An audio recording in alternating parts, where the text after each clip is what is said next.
Chapter 29. Hezekiah began to reign when he was 25 years old, and he reigned 29 years in Jerusalem. His mother's name was Abijah, the daughter of Zechariah, and he did what was right in the eyes of the Lord, according to all that David his father had done. In the first year of his reign, in the first month, he opened the doors of the house of the Lord and repaired them. He brought in the priests and the Levites and assembled them in the square on the east and said to them, "Hear me, Levites! Now consecrate yourselves and consecrate the house of the Lord, the God of your fathers, and carry out the filth from the holy place. For our fathers have been unfaithful and have done what is evil in the sight of the Lord our God. They have forsaken him and have turned away their faces from the habitation of the Lord and turned their backs. They also shut the doors of the vestibule and put out the lamps and have not burned incense or offered burnt offerings in the holy place to the God of Israel. Therefore, the wrath of the Lord came on Judah and Jerusalem, and he has made them an object of horror, of astonishment, and of hissing, as you see with your own eyes. For behold, our fathers have fallen by the sword, and our sons and our daughters and our wives are in captivity for this. Now it is in my heart to make a covenant with the Lord, the God of Israel, in order that his fierce anger may turn away from us. My sons, do not now be negligent, for the Lord has chosen you to stand in his presence, to minister to him and to be his ministers, and make offerings to him." Then the Levites arose, Mahath the son of Amaziah, and Joel the son of Azariah, of the sons of the Kohathites, and of the sons of Merari, Kish the son of Abdi, and Azariah the son of Jehalalel, and of the Gershonites, Joah the son of Zimmah, and Eden the son of Joah, and of the sons of Elizaphan, Shimri and Jeuel, and of the sons of Asaph, Zechariah and Mattaniah, and of the sons of Heman, Jehiel and Shimei, and of the sons of Jeduthun, Shemaiah and Uzziel. They gathered their brothers and consecrated themselves and went in as the king had commanded by the words of the Lord to cleanse the house of the Lord. The priest went into the inner part of the house of the Lord to cleanse it, and they brought out all the uncleanliness that they found in the temple of the Lord into the court of the house of the Lord. And the Levites took it and carried it out to the brook Kidron. They began to consecrate on the first day of the first month, and on the 8th day of the month they came to the vestibule of the Lord. Then for 8 days they consecrated the house of the Lord, and on the 16th day of the first month they finished. Then they went in to Hezekiah the king and said, "We have cleansed all the house of the Lord, the altar of burnt offering and all its utensils, and the temple for the showbread and all its utensils, all the utensils that King Ahaz discarded in his reign when he was faithless, we have made ready and consecrated, and behold, they are before the altar of the Lord." Then Hezekiah the king rose early and gathered the officials of the city and went up to the house of the Lord. And they brought 7 bulls, 7 rams, 7 lambs, and 7 male goats for a sin offering,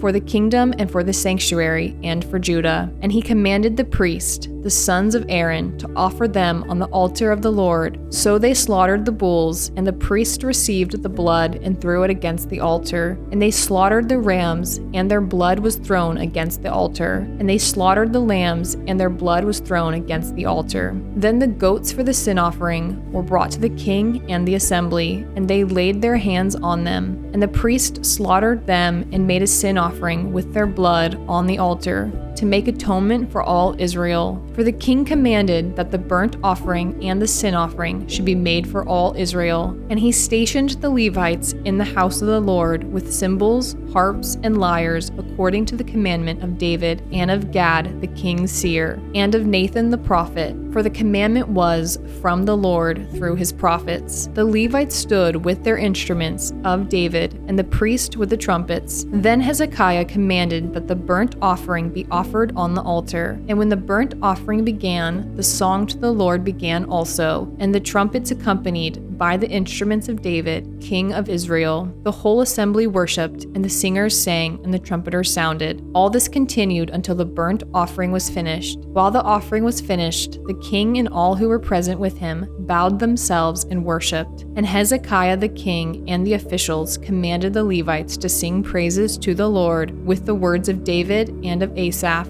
the seer.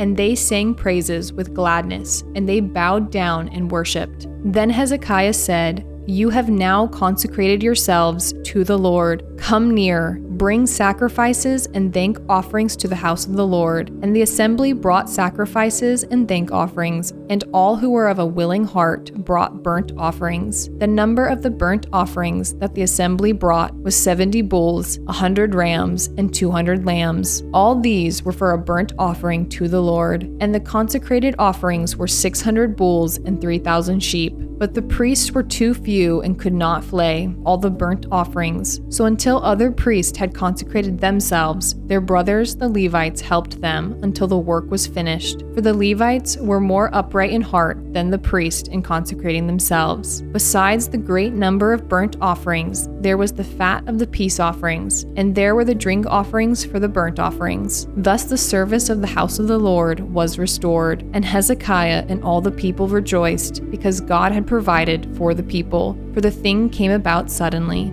Chapter 30.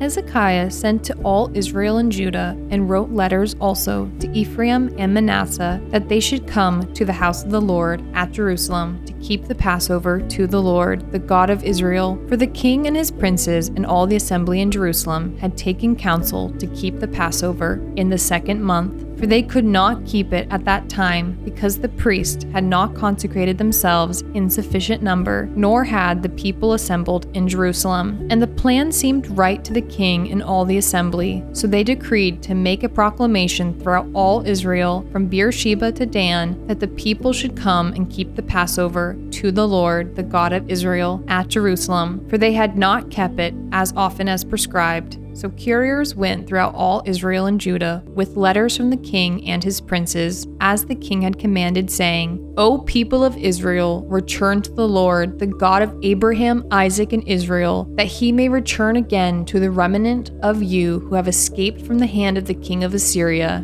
Do not be like your fathers and your brothers, who were faithless to the Lord God of their fathers, so that he made them a desolation, as you see. Do not now be stiff-necked as your fathers were, but yield yourselves to the Lord and come to his sanctuary, which he has consecrated forever, and serve the Lord your God, that his fierce anger may turn away from you. For if you return to the Lord, your brothers and your children will find compassion with their captors and return to this land. For the Lord your God is gracious and merciful and will not turn away his face from you if you return to him." So the couriers went from city to city through the country of Ephraim and Manasseh and as far as Zebulun, but they laughed them to scorn and mocked them. However, some men of Asher, of Manasseh, and of Zebulun humbled themselves and came to Jerusalem. The hand of God was also on Judah to give them one heart to do what the king and the princes commanded by the word of the Lord, and many people came together in Jerusalem to keep the feast of unleavened bread in the 2nd month, a very great assembly.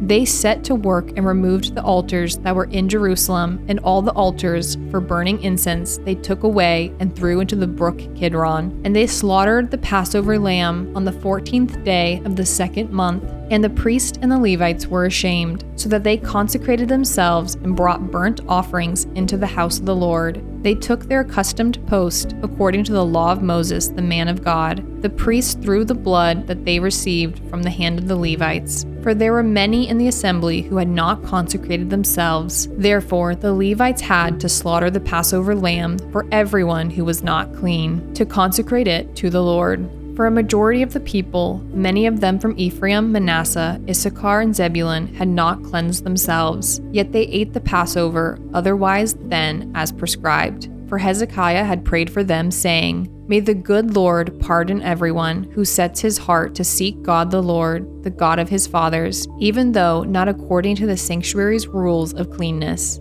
And the Lord heard Hezekiah and healed the people. And the people of Israel who were present at Jerusalem kept the feast of unleavened bread 7 days with great gladness. And the Levites and the priests praised the Lord day by day, singing with all their might to the Lord. And Hezekiah spoke encouragingly to all the Levites who showed good skill in the service of the Lord. So they ate the food of the festival for 7 days, sacrificing peace offerings and giving thanks to the Lord, the God of their fathers. Then the whole assembly agreed together to keep the feast for another 7 days. So they kept it for another 7 days with gladness. For Hezekiah, king of Judah, gave the assembly 1,000 bulls and 7,000 sheep for offerings, and the princes gave the assembly 1,000 bulls and 10,000 sheep. And the priests consecrated themselves in great numbers, the whole assembly of Judah, and the priest, and the Levites, and the whole assembly that came out of Israel, and the sojourners who came out of the land of Israel, and the sojourners who lived in Judah rejoiced. So there was great joy in Jerusalem. For since the time of Solomon the son of David, king of Israel, there had been nothing like this in Jerusalem. Then the priests and the Levites arose and blessed the people, and their voice was heard, and their prayer came to his holy habitation in heaven. Chapter 31. Now when all this was finished, all Israel who were present went out to the cities of Judah and broke in pieces the pillars and cut down the Asherim and broke down the high places and the altars throughout all Judah and Benjamin and in Ephraim and Manasseh until they had destroyed them all. Then all the people of Israel returned to their cities, every man to his possession. And Hezekiah appointed the divisions of the priests and of the Levites, division by division, each according to his service, the priest and the Levites, for burnt offerings and peace offerings, to minister in the gates of the camp of the Lord, and to give thanks and praise. The contribution of the king from his own possessions was for the burnt offerings of morning and evening, and the burnt offerings for the Sabbaths, the new moons and the appointed feast, as it is written in the law of the Lord. And he commanded the people who lived in Jerusalem to give the portion due to the priest and the Levites, that they might give themselves to the law of the Lord. As soon as the command was spread abroad, the people of Israel gave in abundance the first fruits of grain, wine, oil, honey, and of all the produce of the field. And they brought in abundantly the tithe of everything. And the people of Israel and Judah who lived in the cities of Judah also brought in the tithe of cattle and sheep, and the tithe of the dedicated things that had been dedicated to the Lord their God, and laid them in heaps. In the 3rd month they began to pile up the heaps, and finished them in the 7th month. When Hezekiah and the princes came and saw the heaps, they blessed the Lord and his people Israel. And Hezekiah questioned the priest and the Levites about the heaps. Azariah, the chief priest, who was of the house of Zadok, answered him, "Since they began to bring the contributions into the house of the Lord, we have eaten and had enough, and have plenty left. The Lord has blessed his people, so that we have this large amount left." Then Hezekiah commanded them to prepare chambers in the house of the Lord, and they prepared them. And they faithfully brought in the contributions, the tithes, and the dedicated things. The chief officer in charge of them was Conaniah the Levite, with Shimei his brother as second, while Jehiel, Azaziah, Nahath, Asahel, Jeremoth, Jozabad, Eliel, Ishmachiel, Mahath, and Benaiah were overseers, assisting Conaniah and Shimei his brother, by the appointment of Hezekiah the king, and Azariah the chief officer of the house of God. And Kori, the son of Imnah the Levite, keeper of the east gate, was over the freewill offerings to God, to apportion the contribution reserved for the Lord and the most holy offerings. Eden, Miniamin, Jeshua, Shemaiah, Amariah, and Shechaniah were faithfully assisting him in the cities of the priest to distribute the portions to their brothers, old and young alike, by divisions, except those enrolled by genealogy, males from 3 years old and upward, all who entered the house of the Lord, as the duty of each day required, for their service according to their offices, by their divisions. The enrollment of the priest was according to their fathers' houses. That of the Levites from 20 years old and upward was according to their offices, by their divisions. They were enrolled with all their little children, their wives, their sons, and their daughters, the whole assembly, for they were faithful in keeping themselves holy. And for the sons of Aaron, the priest, who were in the fields of common land belonging to their cities. There were men in the several cities who were designated by name to distribute portions to every male among the priests and to everyone among the Levites who was enrolled. Thus Hezekiah did throughout all Judah, and he did what was good and right and faithful before the Lord his God, and every work that he undertook in the service of the house of God, and in accordance with the law and the commandments, seeking his God, he did with all his heart, and he prospered. Chapter 32. After these things and these acts of faithfulness, Sennacherib, king of Assyria, came and invaded Judah and encamped against the fortified cities, thinking to win them for himself. And when Hezekiah saw that Sennacherib had come and intended to fight against Jerusalem, he planned with his officers and his mighty men to stop the water of the springs that were outside the city, and they helped him. A great many people were gathered, and they stopped all the springs and the brook that flowed through the land, saying, "Why should the kings of Assyria come and find much water?" He set to work resolutely and built up all the wall that had broken down and raised towers upon it. And outside he had built another wall, and he strengthened the millow in the city of David. He also made weapons and shields in abundance. And he set combat commanders over the people and gathered them together to him in the square at the gate of the city and spoke encouragingly to them, saying, "Be strong and courageous. Do not be afraid or dismayed before the king of Assyria and all the horde that is with him, for there is more with us than with him. With him is an army of flesh, but with us is the Lord our God, to help us and to fight our battles." And the people took confidence from the words of Hezekiah, king of Judah. After this, Sennacherib, king of Assyria, who was besieging Lachish with all his forces, sent his servants to Jerusalem to Hezekiah, king of Judah, and to all the people of Judah who were in Jerusalem, saying, "Thus says Sennacherib, king of Assyria, on what are you trusting, that you endure the siege in Jerusalem? Is not Hezekiah misleading you, that he may give you over to die by famine and by thirst, when he tells you, the Lord our God will deliver us from the hand of the king of Assyria? Has not the same Hezekiah taken away his high places and his altars and commanded Judah and Jerusalem, before one altar you shall worship, and on it you shall burn your sacrifices? Do you not know what I and my fathers have done to all the peoples of other lands? Were the gods of the nations of those lands at all able to deliver their lands out of my hand? Who among all the gods of those nations that my fathers devoted to destruction was able to deliver his people from my hand, that your God should be able to deliver you from my hand? Now therefore,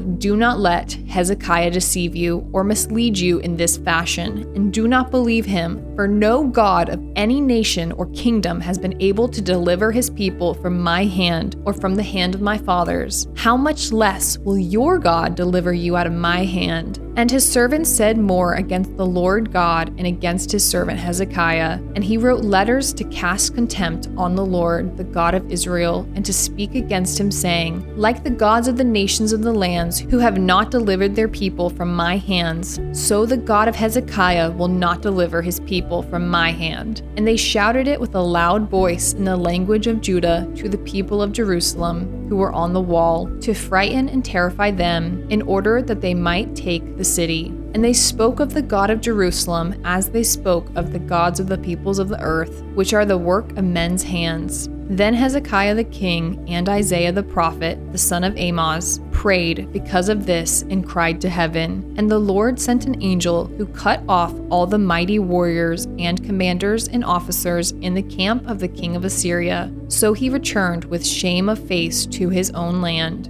And when he came into the house of his gods, some of his own sons struck him down with the sword. So the Lord saved Hezekiah and the inhabitants of Jerusalem from the hand of Sennacherib, king of Assyria, and from the hand of all his enemies. And he provided for them on every side. And many brought gifts to the Lord, to Jerusalem, and precious things to Hezekiah, king of Judah, so that he was exalted in the sight of all nations from that time onward. In those days Hezekiah became sick and was at the point of death. And he prayed to the Lord, and he answered him and gave him a sign. But Hezekiah did not make return according to the benefit done to him, for his heart was proud. Therefore, wrath came upon him and Judah and Jerusalem. But Hezekiah humbled himself for the pride of his heart, both he and the inhabitants of Jerusalem, so that the wrath of the Lord did not come upon them in the days of Hezekiah. And Hezekiah had very great riches and honor, and he made for himself treasures for silver, for gold, for precious stones, for spices, for shields, and for all kinds of costly vessels. Storehouses also for the yield of grain,